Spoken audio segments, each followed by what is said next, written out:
Hello everyone, FPL Raptor here and welcome back to another video on my YouTube channel. In today's video we have the final transfer plans of the season ahead of Game Week 38 and we'll discuss things such as differential players to buy, captaincy, my own plans and more. If you do enjoy today's video, please do smash that like button, and if you're new around here, make sure to subscribe as well. But without further ado, let's jump into it.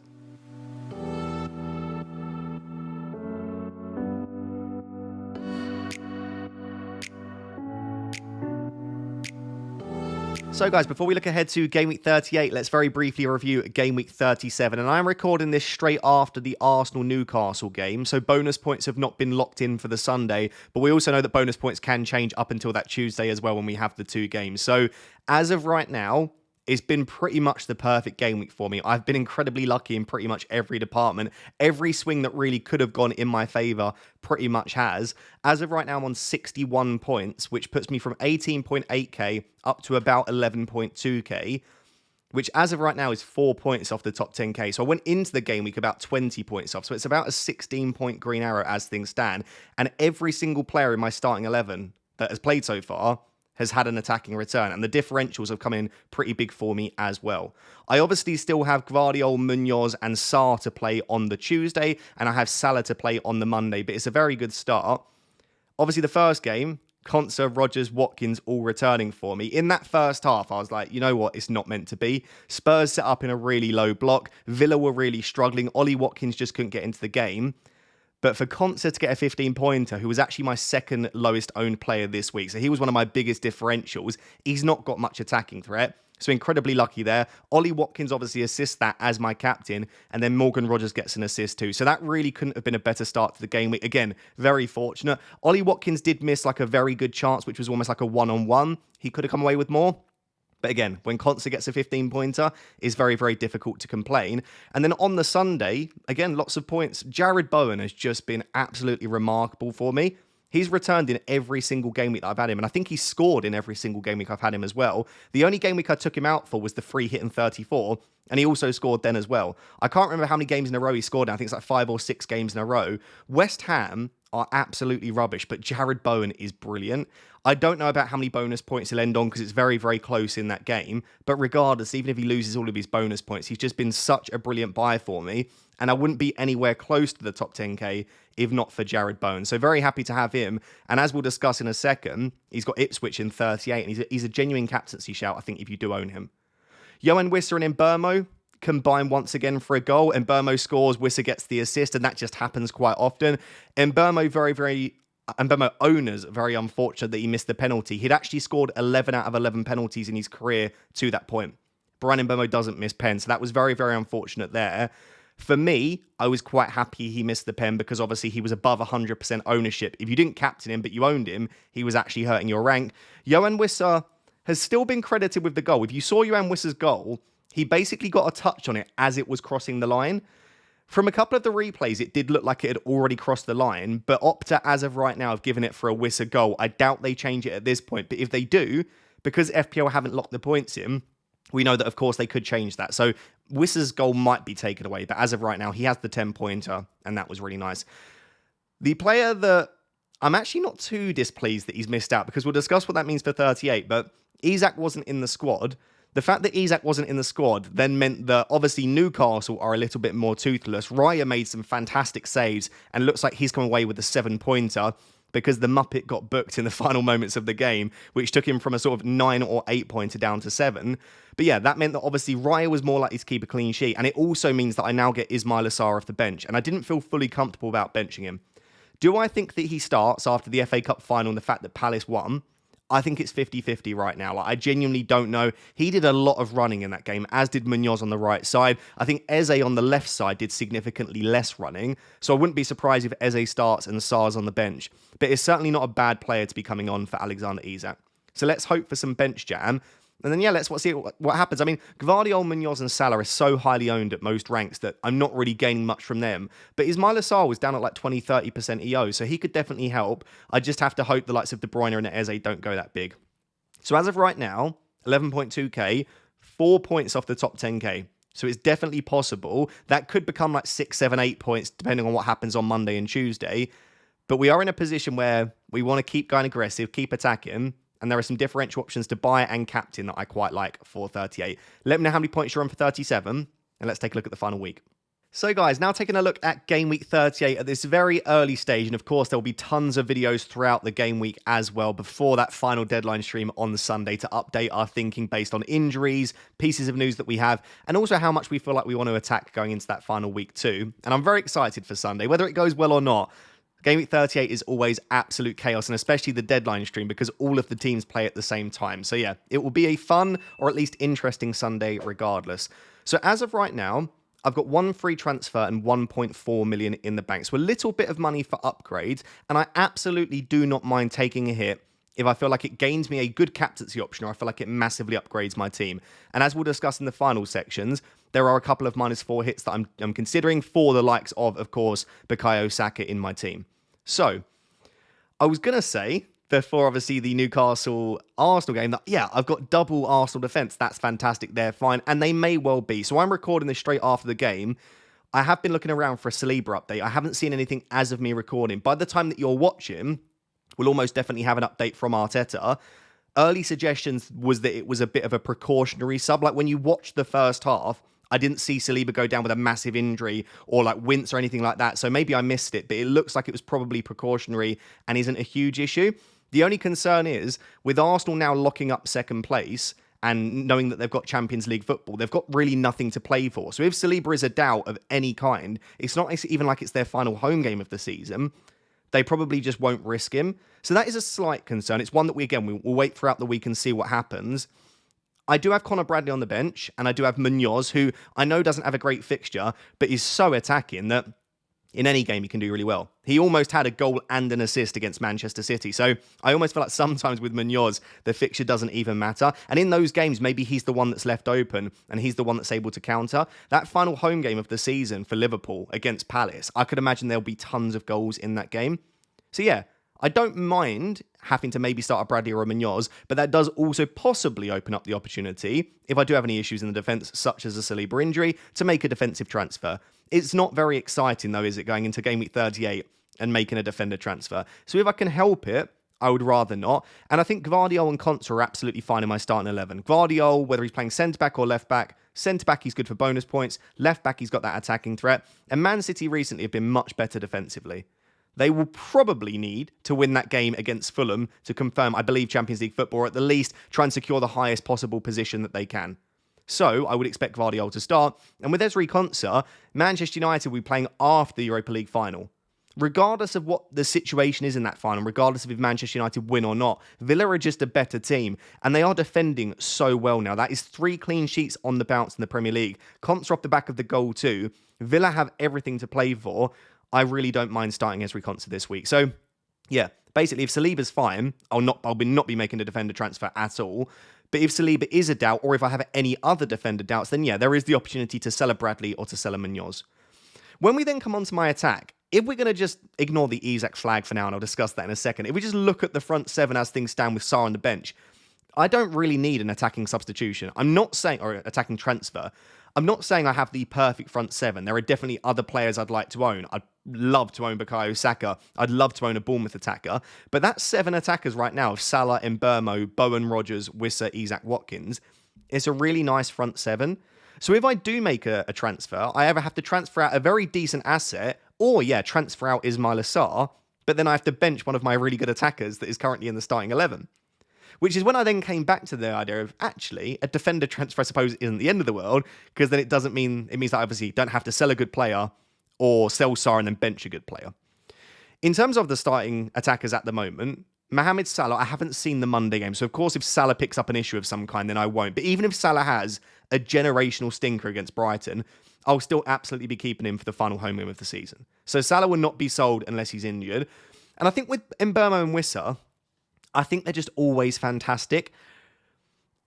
It's not a perfect fixture. Brentford aren't necessarily fighting for anything right now, but we saw in Game Week 37 against Fulham, like the two of them are just so lethal, and it's just so scary not owning them. So I think in an ideal world, Mbeumo and Wissa stay, and again, I use my transfers elsewhere. Jared Bowen, at the moment, has my armband. I don't know if this will definitely stick, but I captained Jared Bowen against Spurs a couple of weeks ago, and he did very well. He got the 9-pointer.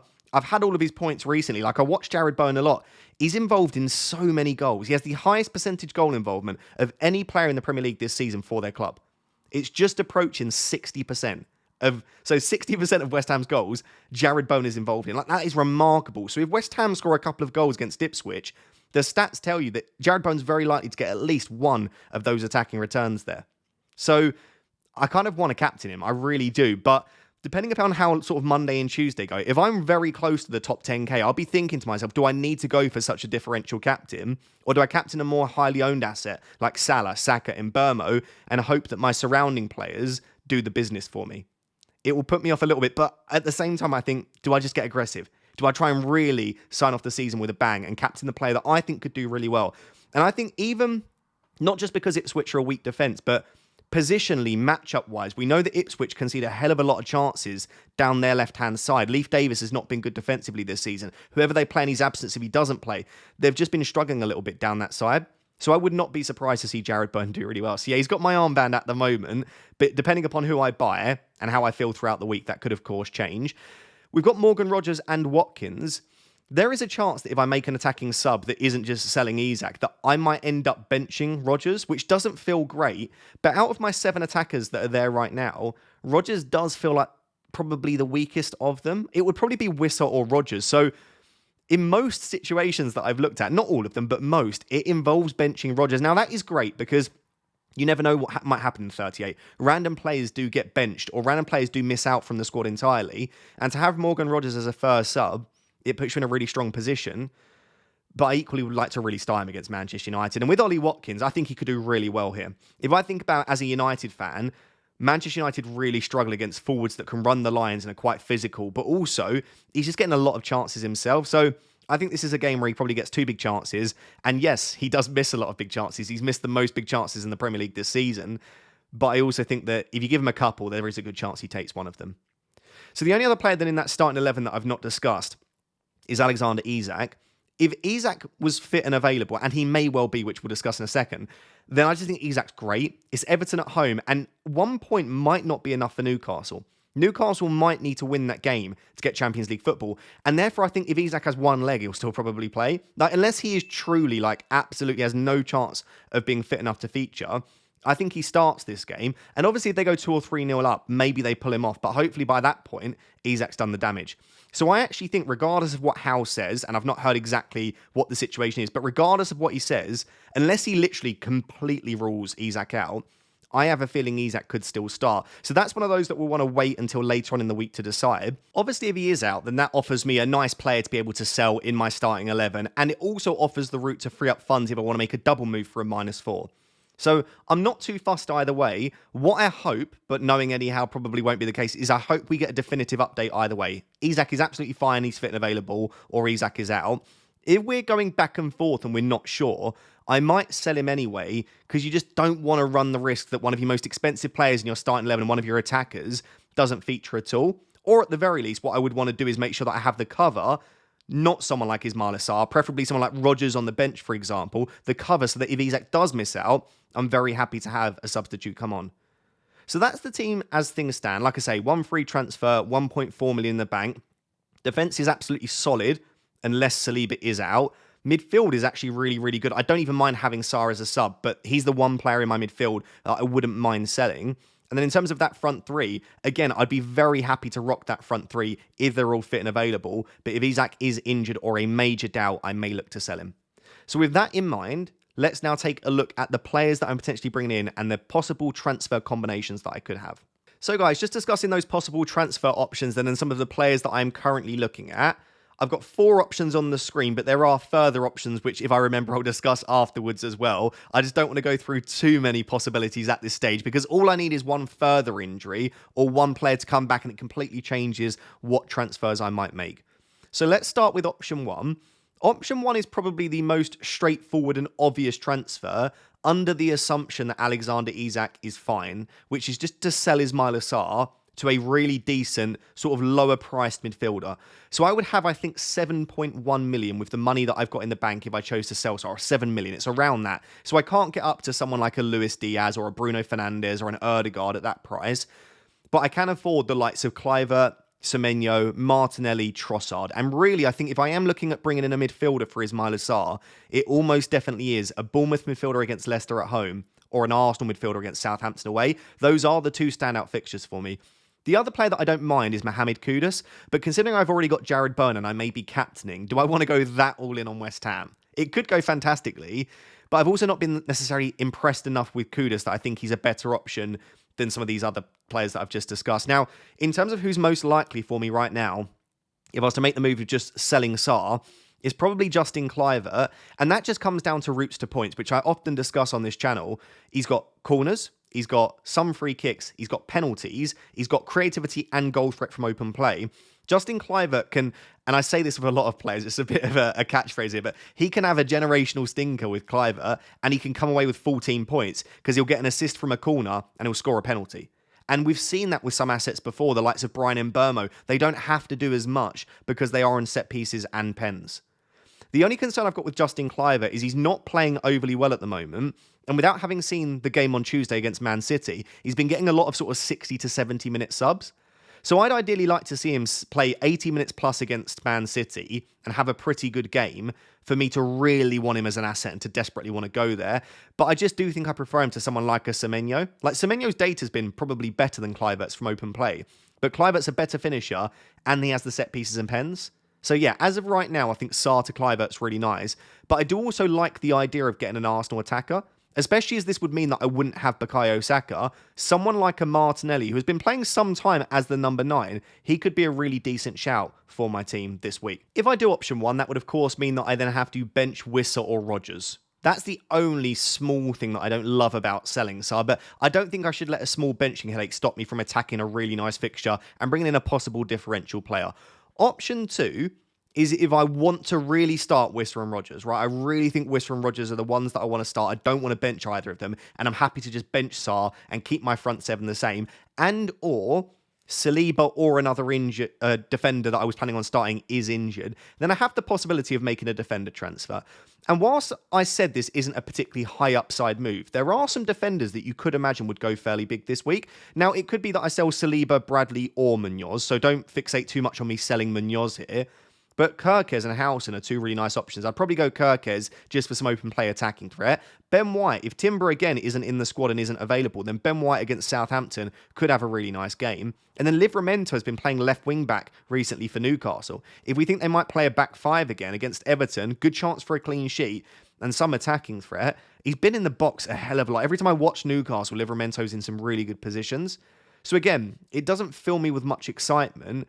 But if I have enough issues throughout the week, if I think Bradley definitely won't start, if I think that Saliba is a major doubt, then I might be forced into making a defender transfer if I want to confirm that I have a good player in my starting 11. So yeah, option 1 and 2, those are sort of the one transfer options. I'll just say, finally, there is one further one transfer option, which is to sell Isak to Havertz if we get a leak that he starts. I think that's a really nice transfer. Or even like Isak to Marmoush, or even Isak to Evan-Ilson. I could just make a single one transfer and sell Isak if we think Isak's a major doubt. So I don't have to sell Isak, obviously, as part of a hit. It could just be a single transfer to sell him for a forward. Option 3, I can afford right now, but considering we've got a long week ahead and that the Game Week 38 deadline isn't for a whole 7 days, I think I'll be priced out of the move that I would make, which is if Isak is fine, and sorry about the ifs, buts, and maybes, this is the way that it is, sadly, at the start of the week, but if Isak is fine, and I want to keep Isak, but I still want Bukayo Saka, I can just about afford to sell Rodgers and Watkins to Saka and Evan-Ilson. That currently leaves me 0 in the bank. Now, you might be thinking, why would you sell Aston Villa attackers before they play Manchester United straight after the Europa League final? And you may well be right. But in a lot of these positions, I'm benching Rodgers anyway. And do I think that Saka and Evan-Ilson are a better combo and worth potentially losing even an Ollie Watkins for? Maybe. And it does then allow me to keep Alexander Isak. So option 3 is if I want Saka desperately, but I also want to keep Isak, that option is there. If I get priced out of that, I can still do that, but I would then simply buy Welbeck instead. Of course, if I bought Welbeck, then I could afford to sell Sarr rather than Rodgers. So we could be looking at something like Sarr to Saka and Watkins to Welbeck. Welbeck, of course, playing against Spurs once again after the Europa League final. So the option is there to get Saka without losing Isak. But I think given that Isak has not been playing particularly well, given that he now wasn't in the squad, given that we've heard that he needs surgery after the season, it does sound that he might miss out. And even if he doesn't miss out, like, what Isak are we looking at here? We're not looking at prime Isak that's really fit, chasing the channels, running the channels. And it could be that 1 point is enough. And also, I don't see Everton putting up too much of a fight in this game. Like, they've had their final game at Goodison. They're safe from relegation. So it might just be a game that where Isak wouldn't necessarily do too much anyway, even if he were to start. Lots of narratives flying around at the moment. But I guess what I'm saying is, I don't think it's a terrible idea to sell Isak, even if we do find out that he is fit and available. It would just be the obvious option that so many other people are looking at, which is Sarr to Saka, Isak to Evan-Ilson. It's very boring. It's very straightforward. But it also does gain you Saka against Southampton and Evan-Ilson against Leicester. So I can understand why a lot of people are going there. Of course, both option 3 and option 4 is a -4 hit because I only have the 1 free transfer. So let me know out of those options what you prefer at the moment.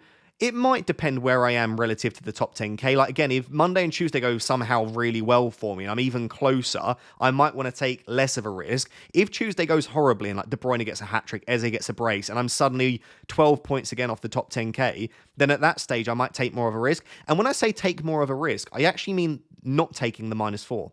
And that might seem counterintuitive, but I just think so many people are going to buy in Captain Saka, and so many people are going to buy in Captain Evan-Ilson, or at least buy Evan-Ilson, that actually maybe a Sarr to Cliver might be the more differential play. I do think with Bukayo Saka, he's a great option, and he probably is the best captain. And in an ideal world, I would have him. Like, if I was on a free hit, there's no chance I'd go without. But Arsenal have now locked up second place, and they've got Champions League football. We saw Saka come off in the 75th minute in Gameweek 37. They don't need to play Saka here. And I'm not saying that necessarily Saka won't be in the squad at all, but how reduced will his minutes be? Like, why are you playing Saka for 90 minutes? Like, do you really want to run the risk of in picking up a major injury ahead of next season? Like, you've done it. You've done what you needed to do in the Premier League this season to get second.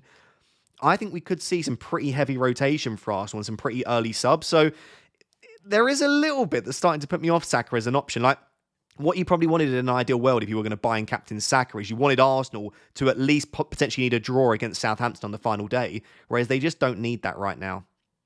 So yeah, some stuff to think about with Bukayo Saka. It's going to be very difficult to ignore him, though, with so many people probably transferring him in.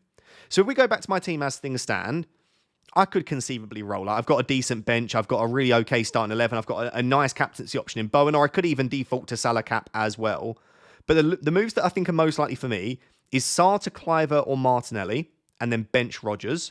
Or if Isak is a major doubt or ruled out, I do think at that stage I probably will just use that as an excuse to go and buy Saka, and then do Isak to Evan-Ilson and Sarr to Saka. I think either of those moves are good. I think the team looks good enough. I think if I can get some luck in 38, and listen, FPL does come down to luck. If I can have a lucky 38, top 10k is on the cards. If I don't manage to do it, I'm still very, very happy with this season, though. Let me know what your transfer plans are for Gameweek 38. Let me know the players you're looking to bring in. And I'd love your opinion on Bukayo Saka. I'd love your opinion on Bowen captain. And yeah, we've got a fun week ahead where we start to look at some differentials. So guys, there you have it. That is my final transfer plans video of the season for Gameweek 38. Thank you for all the support this season. I'll be very, very soppy all week and saying thank you all week, but I'm so grateful for the position. I mean, I'm so grateful that so many of you watch my videos every single week. So thank you so much. If you did enjoy this one, please do still leave a like, even though it's the final week. Make sure to subscribe as well for plenty more content for Gameweek 38 and next season. But until next time, thank you very much. Bye-bye.